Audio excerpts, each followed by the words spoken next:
If Denmark can be the target of such aggression, nobody's going to be safe. I mean, Venezuela was attacked last week. जिसकी लाठी उसकी भैंस वाली बात है, लेकिन डेनमार्क और यूरोप भी क्या करेंगे? नेटो खत्म कर देंगे, सो व्हाट? दुनिया जो है वो अभी भी यूनिपोलर ही है। दुनिया अभी भी जो है वो मल्टीपोलैरिटी की तरफ जो है वो जाने के लिए तैयार नहीं है ना। या तो कैपेसिटी का मसला है या फिर पॉलिटिकल विल का मसला है। I'm very grateful that you take interest in this in India also.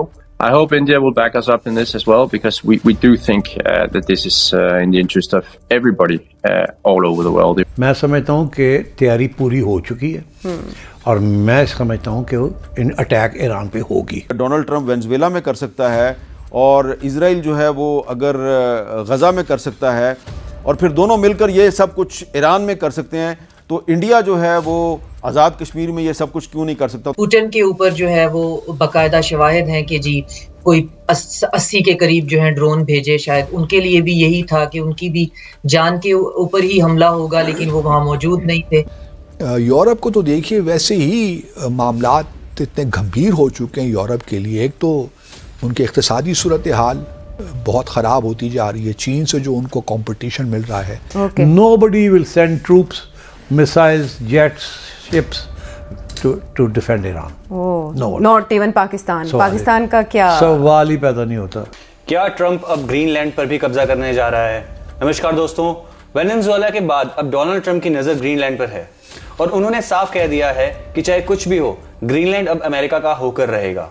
लेकिन दोस्तों, ट्रंप की इस जिद्दी पॉलिसी ने पूरे यूरोप और डेनमार्क में आग लगा दी है। ग्रीनलैंड डेनमार्क का हिस्सा है और वो किसी भी कीमत पर पीछे हटने को तैयार नहीं है। ट्रंप की उठपटांग पॉलिसीज की वजह से अब नाटो टूटने की कगार पर है। डेनमार्क ने खुली चेतावनी दे दी है कि अगर अमेरिका ने ग्रीनलैंड पर आंख भी उठाई तो वो आर्टिकल 5 लागू कर देगा। इसका मतलब ये है कि नाटो का पूरी तरह खात्मा। लेकिन सबसे बड़ा ट्विस्ट तो यहाँ ये है कि डेनमार्क के मंत्री ने अब भारत और पीएम मोदी से गुहार लगा दी है। उन्होंने कहा है कि सिर्फ भारत ही डेनमार्क को ट्रंप की इस सिर्फ फ्री पॉलिसी से बचा सकता है। क्या भारत अब दुनिया का नया बिग ब्रदर बनने जा रहा है? देखिए पाक मीडिया का हिला देने वाला रिएक्शन। वीडियो पसंद आए तो इसे लाइक और शेयर करना ना भूलें। कमेंट बॉक्स में जरूर बताइए। धन्यवाद। क्योंकि मोदी साहब का जो ताल्लुक है वो आरएसएस के साथ है और आरएसएस की जो आइडियोलॉजी है वो सबको पता है। और आरएसएस जो है वो ये समझती है कि अखंड भारत के नाम पर उन्होंने सिर्फ पाकिस्तान और बांग्लादेश, नेपाल, श्रीलंका, मालदीव और भूटान को नहीं बल्कि अफ़गानिस्तान को भी उन्होंने हड़प करना है। तो उनका जो उनकी पार्लियामेंट में जो अखंड भारत का नक्शा लटका हुआ है उसमें पाकिस्तान भी है, अफ़गानिस्तान भी है, बांग्लादेश भी है। तो उनके बड़े जारहाना एक्सपेंशनिस्ट किस्म के तोसी पसंदाना अज़ाइम हैं और वो ढके छुपे अज़ाइम नहीं है, पूरी दुनिया को उसका पता है। तो क्योंकि आज 5 जनवरी है और 5 जनवरी की कश्मीर के हवाले से बड़ी अहमियत है, तो मैं पहले आपको बताऊंगा कि 5 जनवरी की कश्मीर के हवाले से क्या अहमियत है। 5 जनवरी 1949 को अक़वाम मुत्तहिदा की सलामती कौंसिल ने करारदाद पास की थी कि कश्मीरी अवाम आज़ादाना, मुनसिफाना और गैर जानबदाराना इस्तिस्वाब राय के ज़रिए अपने मुस्तकबिल का फ़ैसला खुद करेंगे। और ये वादा जो है ये 7 दहाइयाँ गुजरने के बावजूद आज तक वफ़ा नहीं हुआ। 1998 से अब तक 96,481 कश्मीरी शहीद हो चुके हैं, 1,80,000 गिरफ़्तार हैं, 1,10,562 मकानात जो हैं वो तबाह हो चुके हैं, 22,991 ख़वातीन बेवा हैं, हाफ विडोज़ इनको कहते हैं, 1,08,000 बच्चे यतीम हो चुके हैं। मकबूजा कश्मीर में आज़ादी इजहार पर मुकम्मल पाबंदी है। VPN का इस्तेमाल करने वाले तकरीबन 800 अफराद के ख़िलाफ़ हालिया दिनों में कार्रवाई की गई।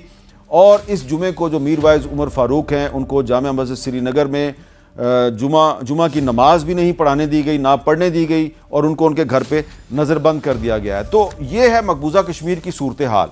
तो ये जो डोनाल्ड ट्रंप साहब ने वेनेजुएला में किया है इसका फ़ायदा पुतिन जो हैं वो यूक्रेन में उठाएंगे। और ख़दशा है कि नरेंद्र मोदी